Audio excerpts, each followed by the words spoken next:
Sarah Strong, let's face it, she's not from this planet. You're on the Hoopscat. Let's get it, let's get it. Let's get it, let's get it. Yeah. UConn, baby. Home of the champions. Let's go. Welcome into the Hoopscat Pod right here on the Big East Energy Network, your home for the most comprehensive, consistent, daily UConn basketball coverage, men, women, recruiting, transfers, all of it. Before we get into the breakdown, I want to give a huge thank you to Dom Amori of Connecticut Insider, who in his Sunday column highlighted our initiative with the Connecticut Boys and Girls Clubs. I'm going to put this QR code up here if you want to donate to a monthly $10 subscription to the Boys and Girls Club through our deal. Go ahead and please do that. Dom didn't have to show love, but he did so, and that helps us push this mission forward in a big way. We appreciate him. We appreciate everyone who's rallied around this cause. Quick reminder for our listeners, sponsorships for the women's shows are still available, and I'll say this proudly, the women's show outperforms the men's shows every single week by almost every metric, and the men's show's content that beats the women's regularly are the live reaction shows. That's because of the insane scheduling and some of the competitive aspects on the men's side. But as far as the interest and the views, every women's show does better than the men's. So if now's the time as we get into this season to get your brand out there. Also, to help the Connecticut Boys and Girls Club, it's a great opportunity. Every women's sponsor we bring in triggers that minimum 25% donated to the Connecticut Boys and Girls Clubs. And it's a major sponsorship. We bump that up to 50%. And that's something that I'll talk through with a business that's interested. That's with some endorsements from Chelsea Sherrod of SNY, UConn legends Meg Como and Hassan Diarra, and growing support across Connecticut. So, Dom, thank you again. You help shine a light on something that we believe is meaningful. And let's get into the segment. Sarah Strong is not from this planet, all right? She's just otherworldly. There's a line in Superman where it's like, they're not like you, Kal-El. They're a weaker version. Lead them. I say that lovingly. She is just we're watching someone who does things that should not be possible for any college sophomore. Hell, they shouldn't be possible for really any basketball player. What she did against Ohio State wasn't just dominance. It was possession by possession proof of this alien activity at People's Bank Arena. 29 points, 13 rebounds, 7 assists, 5 steals, 3 blocks, a plus 41 on the stat sheet. And the play that broke my brain probably was the full court laser off one dribble. She grabs a board, barely gathers herself, throws a 75-foot strike to Sarah Williams like she's been training with the Air Force. And essentially, Sarah, all she had to do was lay it in. And that's a bucket. I'm going to age myself. That was Wes Unseld reincarnated, a vintage outlet pass from another era, but thrown by a modern-day hybrid athlete who really transcends eras, positions, and generations. Geno has said this, it's not normal, but she's starting to make it look normal. And that's the theme of today's show. Sarah Strong is flattening the line between elite and otherworldly. She's a generational player, maybe the generational player, and she's playing for the greatest coach ever. I think there's some beauty to that, some real great symmetry, and she's doing it in year 2. Kind of amazing. Segue into Blanca's brilliance in only her second game in uniform, and really kind of what the reality is of UConn's rotation currently. The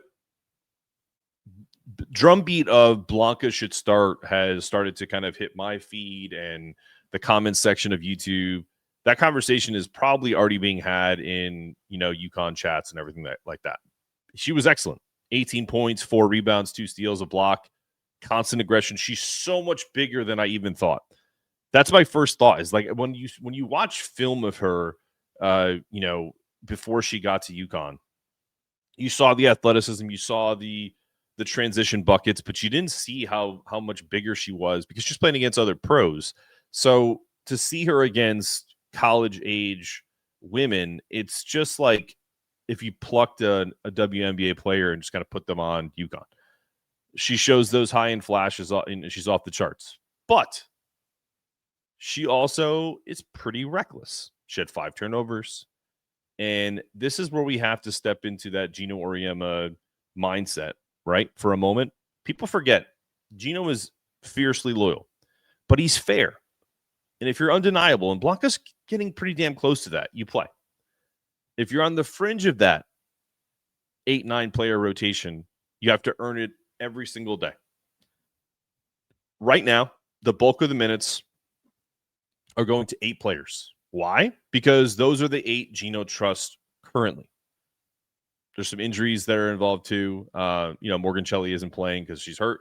And Blanca, she's so talented that she's forcing her way into those minutes, but turnovers definitely matter, in particular if you're talking about starting the game. A freshman with 5 turnovers and a sophomore guard or junior guard with 2 turnovers, that's a major deciding factor in who starts and who sits and who closes. Ashlynn Shade isn't flashy, but she's consistent. She knows the system. She screens well. She's a capable shooter. She defends without fouling. She's tough as nails. I had a rugby coach email me and say, I would take Ashlynn Shade on my team right now. It just speaks volumes to her toughness oozes through the television, oozes through any type of off day that you could possibly have. So that's a big factor in why I believe she's still entrenched in that starting position.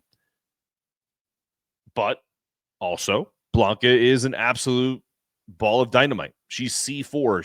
She can explode at any moment. Shade is that steady drumbeat of we're gonna, I think I can. She is not the little engine that could. That's probably a almost like a backhanded compliment. I don't really mean that. I mean, I think it's more kind of like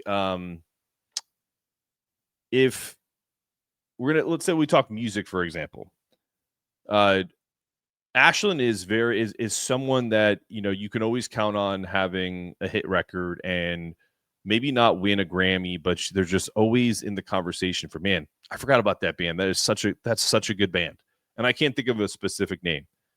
Whereas Blanca, because she just started, she's that one-hit wonder where it's like, oh my God, could this be the greatest player ever? Is this the greatest song of all time? And it doesn't really stand the test of time. Now, that could completely change. Like, Blanca can absolutely have a phenomenal career, but Shade is just steady. She's steady Eddie. Both matter. Both play winning basketball. Both get big minutes, But asking, should Blanca start in game 2 of her entire career?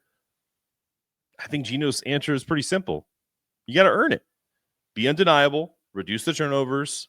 Match Shade's consistency. And then maybe she supplants her. But that's still a big maybe. And here's the truth. For fans should remember, who cares?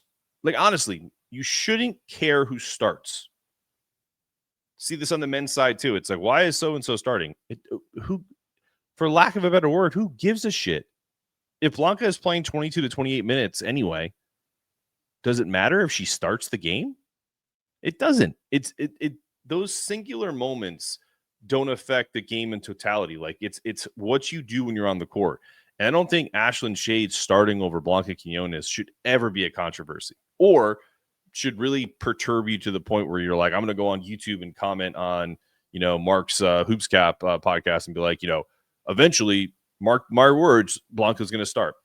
You may be right, but also I don't care. Like, I don't care if she starts because she's a great player. I think Geno has a plan for her, and the plan right now is to get her acclimated to kind of just being the dynamic person that he knew she was going to be. Blanca's role is going to grow. Her consistency will come, and those turnovers will drop. And if they don't drop, she's never going to start. I mean, let's face it. And if one day she does actually start, great. If not, she's still playing big minutes. Also great. Because I know this is hard for some people. Titles don't matter. They don't. Guess what my title is at the company I created? I'm the CEO. I'm the founder. Does it matter? No. Do I get like a what's the what's the phrase? A nickel in a bowl of soup. Get me nothing. Like it doesn't matter what my title is. Like I literally could just be podcast host, and I likely make the same amount of money than if I am the CEO of a company that I created. Because when you're building something, titles don't matter. It's the results. It's the work ethic. It's what you put into it. So anyway, we're going to take a quick break. When we come back, we're going to talk about a message that was sent straight across the bow to Ohio State.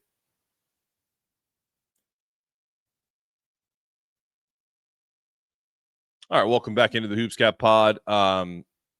Message was sent to Ohio State. And for the record, I feel like this was – Geno has these like subtle closure points. And I think this is what Geno wanted to do. I don't think he'll ever admit when something's personal, but you can tell when something pissed him off and when he knows he's got the tools to settle a score. They broke that team. They broke their press. They essentially flipped that Sweet 16 script from a few years back. They held Ohio State scoreless for stretches of 5 straight minutes. They won the second quarter 23-6 like a football team. And they really ran the Buckeyes out of the building. So I don't know if a 41-point or 42-point win. I think Geno would have loved it if it was an 84-point win. There's still that fire that burns in him. You know, you can tell me that I'm crazy. Oh, he's mellowed. Yeah, I think he's mellowed. I think he's kind of chill because he's in his 70s. But listen, my dad is in his 70s. If I get my dad fired up about something, that fire still burns. Like there's that competitiveness. It may wane because you don't have the energy that you used to, or whatever the case is. But hell, I'm 44, and I'm probably more competitive now than I was in my 20s, and that's probably not a good thing, or maybe it is. I don't know, but the reality is that I get it. I understand it, and you should too. So, I think Geno and the staff kind of will check this one off. And he was probably, I know it's coffee, but he was probably having a sip of wine with Kathy saying, damn, that felt good. We got Michigan on deck, and we turn the page. Because Michigan is a real test. A top 15 team, very big front court, high-level guards. They just absolutely destroyed Notre Dame. And Geno said it in the postgame, point blank. They will be the best team we've played all year by a long shot. But I remind you, here's the thing. If Sarah Strong keeps playing like she's not from Earth, if AZ Fudd keeps trending the way she has, because I just did almost 15 minutes of UConn women's basketball and didn't say a word about AZ Fudd. That's how good this team can be. Because AZ was really good against Ohio State. She just wasn't Sarah Strong. And I think it's kind of an amazing twist of events that you lose Paige Beckers and Sarah is there to kind of carry the torch on a team where AZ Fudd is obviously the biggest star, just in terms of like everything. And also, he's pretty damn good too. She was 5 of 9 from 3. She had 7 assists to 2 turnovers. We'll take that all day of +5 on the plus minus there. Assist to turnover ratio. Had 19 points. I love the little screen flare play where they run a little action and they get Sarah up to screen, and AZ gets. It's impossible to get over Sarah, so she gets a wide open look at the top of the key. I think it was the last play of the first half to make it 50-20, 50-30. So yeah, I just think this team as they go is just going to be really incredible. If Sarah Williams just keeps staying steady, if Blanca cuts the turnovers and keeps the impact, Ashlynn Shade keeps doing the things that she's been doing, this UConn team isn't just good, they're terrifying. They're absolutely terrifying. This team is becoming what UConn fans hoped it would be, very in short form, 4-0, 3-0 at home, a blend of superstar talent, veteran leadership, fearless youth, and the generational alpha in Sarah Strong, who makes the impossible field routine and just makes my job very easy. So thank you, Sarah Strong. You make making content about the things that I love even that much more enjoyable, because for all of the negativity surrounding like the men's team last year and the positivity on the women's side, that kind of dichotomy, I think there's so much less stress covering the women, at least early in the season. And as we get closer to the end, you'll probably see a little more fire from me. But I absolutely love covering this team and this University of UConn. It's a dream come true. So as always, thank you for supporting the Big East Energy Network. Thank you again to Donald Morey, and thank you to everyone helping us push our mission with the Connecticut Boys and Girls Club forward. More breakdowns and podcasts coming all week. Michigan preview will be later this week. And yes, Sarah Strong is still not from this planet. Make sure you like, subscribe, all of the shows on Big East Energy Network. It helps, not only helps me, but it helps the organization and pushing our thought process forward that the Big East is still the most unique conference in the country. Trust me, I'm going to do a whole show on why there just needs to be a little more patience on staying in the Big East, and has zero to do with my model of starting this Big East Energy Network, because there's other things that I can cover in college athletics that will, if UConn does decide to leave this conference, which, if we're being honest, isn't happening for another couple of years regardless. So enjoy this win.